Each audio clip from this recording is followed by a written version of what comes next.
Hello అండి. అందరికీ నమస్తే. అందరూ బాగున్నారా? ఏంటి ఎంప్టీ బౌల్ పెట్టానని అనుకుంటున్నారా? ఆగండి, ఆగండి, అక్కడే ఆగండి. ఈరోజు ఈ వీడియోలో నోట్లో వేసుకుంటే కరిగిపోయే క్రీమీ స్పైసీ పెప్పర్ మటన్ని ఎలా చేసుకోవాలో మీకు చూపించబోతున్నాను. మరి లేట్ చేయకుండా ఈ రెసిపీ ప్రాసెస్ని చూద్దాం పదండి. ఈ వీడియోలో నేను 3/4 కేజీ మటన్కి ఇంగ్రీడియంట్స్ ఎంత తీసుకోవాలో చెప్తాను. ఫస్ట్ స్టవ్ ఆన్ చేసుకొని ఒక కుక్కర్ గిన్నెను పెట్టుకోవాలి. గిన్నె వేడెక్కిన తర్వాత అందులోకి 6 నుండి 7 టేబుల్ స్పూన్స్ వరకు ఆయిల్ వేసుకోవాలి. ఆయిల్ బాగా వేడెక్కిన తర్వాత 3 ఎండుమిర్చిని కట్ చేసుకొని వేసుకోవాలి. అలాగే ఇందులోకి 25 నుండి 30 వరకు మిరియాలు, అలాగే 3 యాలకులు, 2 ఇంచుల దాల్చిన చెక్క ముక్క, 1 టీ స్పూన్ షాజీరా, అలాగే 5 నుండి 6 లవంగాలు వేసుకోవాలి. ఇవన్నీ వేసుకొని కొంచెం ఫ్రై చేసుకోవాలి. ఈ మసాలా దినుసుల్ని కొంచెం ఫ్రై చేసుకున్న తర్వాత 2 పెద్ద సైజు ఉల్లిపాయల్ని సన్నగా కట్ చేసుకొని వేసుకోవాలి.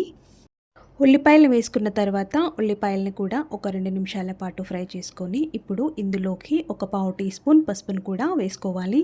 పసుపును కూడా వేసుకొని ఒకసారి కలుపుకోవాలి. ఇక్కడ ఉల్లిపాయల్ని బ్రౌన్ కలర్లోకి వచ్చేదాకా ఫ్రై చేయాల్సిన అవసరం లేదండి.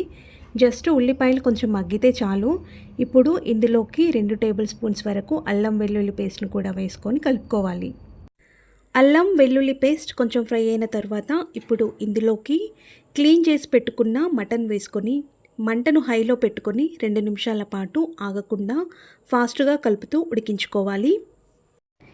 ఇప్పుడు ఈ 2 నిమిషాల గ్యాప్లో మీకు ఒక విషయం చెప్పాలనుకుంటున్నానండి. ఎవరైతే నా ఛానల్ని సబ్స్క్రైబ్ చేసుకున్నారో వాళ్ళందరికీ థ్యాంక్ యూ సో మచ్ అండి. ఆ దేవుడి దయ వల్ల మీరు మీ ఫ్యామిలీ ఎప్పుడూ హ్యాపీగా హెల్తీగా ఉండాలని కోరుకుంటున్నాను.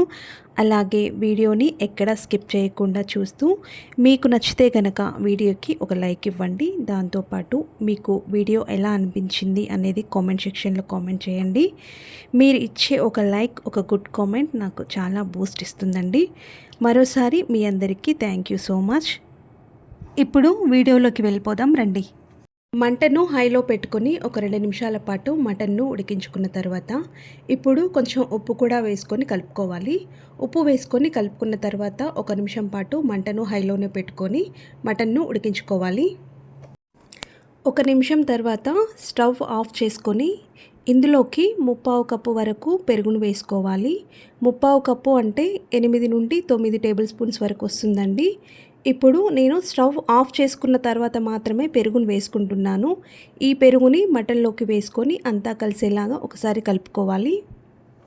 మటన్లో పెరుగును వేసుకున్న తర్వాత ఆ వేడికి పెరుగు అనేది విరిగిపోయి అందులో నుండి వాటర్ బయటకు వస్తుంది. ఇదే టైంలో ఇంకొక కప్పు వాటర్ను కూడా యాడ్ చేసుకొని మళ్ళీ ఒకసారి కలుపుకొని కుక్కర్ మూత పెట్టుకొని మంటను హైలో పెట్టి ఒక విజిల్ వచ్చేంత వరకు ఉడికించుకోవాలి. మంటను హైలో పెట్టుకొని ఒక విజిల్ వచ్చేంత వరకు ఉడికించుకున్న తర్వాత ఇప్పుడు మళ్ళీ మంటను లో టు మీడియంలో పెట్టుకొని 15 మినిట్స్ వరకు ఉడికించుకోవాలి. మనం ఉడికించుకున్న 15 మినిట్స్లో ఎన్ని విజిల్స్ వచ్చాయనేది ఇంపార్టెంట్ కాదండి. మంటను లో టు మీడియంలో పెట్టుకొని 90% వరకు మటన్ను ఉడికించుకోవడం అనేది ఇంపార్టెంట్ అన్నమాట. తక్కువ మంట మీద పెరుగును వేసుకొని ఉడికించుకోవడం వల్ల కర్రీ టేస్ట్ చాలా బాగుంటుంది. అలాగే ముక్క గట్టిగా కాకుండా చాలా జ్యూసీగా ఉంటుంది. అందుకని 15 మినిట్స్లో మటన్ ఉడకకపోయినా వాటర్ని చెక్ చేసుకుంటూ మధ్య మధ్యలో చూసుకుంటూ ఖచ్చితంగా 90% వరకు మటన్ ఉడికేలా చూసుకోండి. ఇప్పుడు మనం కుక్కర్లో ఉడికించుకున్న మటన్ను కుక్కర్తో సహా పక్కన పెట్టుకుందాం. వేరొక కడాయి పెట్టుకొని మనం ఉడికించుకున్న మటన్ ఉంది కదా, ఈ మటన్ను ఈ కడాయిలోకి వేసుకోవాలి. ఇందులోకి ఇప్పుడు మనం స్పైసెస్ని యాడ్ చేసుకుందాం. 1 tea spoon garam masala powder, 1 tea spoon dhania powder, అలాగే 1/2 టీ స్పూన్ జీరా పౌడర్ని వేసుకోవాలి. ఇప్పుడు మన మెయిన్ ఇంగ్రీడియంట్ పెప్పర్ పౌడర్ని 2 టీ స్పూన్స్ వరకు వేసుకోవాలి. మీరు ఇంకా కొంచెం స్పైసీగా తినాలి అనుకుంటే 1/2 టీ స్పూన్ వరకు ఎక్స్ట్రా వేసుకోండి, పర్వాలేదు. తర్వాత సన్నగా కట్ చేసుకున్న వెల్లుల్లి ముక్కలు 1 టేబుల్ స్పూన్ వరకు వేసుకోవాలి. అలాగే సన్నగా కట్ చేసుకున్న అల్లం ముక్కల్ని కూడా 1 టేబుల్ స్పూన్ వరకు వేసుకొని అన్నీ మంచిగా మిక్స్ అయ్యేలాగా ఒకసారి కలుపుకోవాలి. ఈ టైంలోనే మన టేస్ట్కు సరిపడా సాల్ట్ను కూడా వేసుకొని మంటను హైలో పెట్టుకొని కూర దగ్గరగా అయ్యేంత వరకు ఉడికించుకుందాం.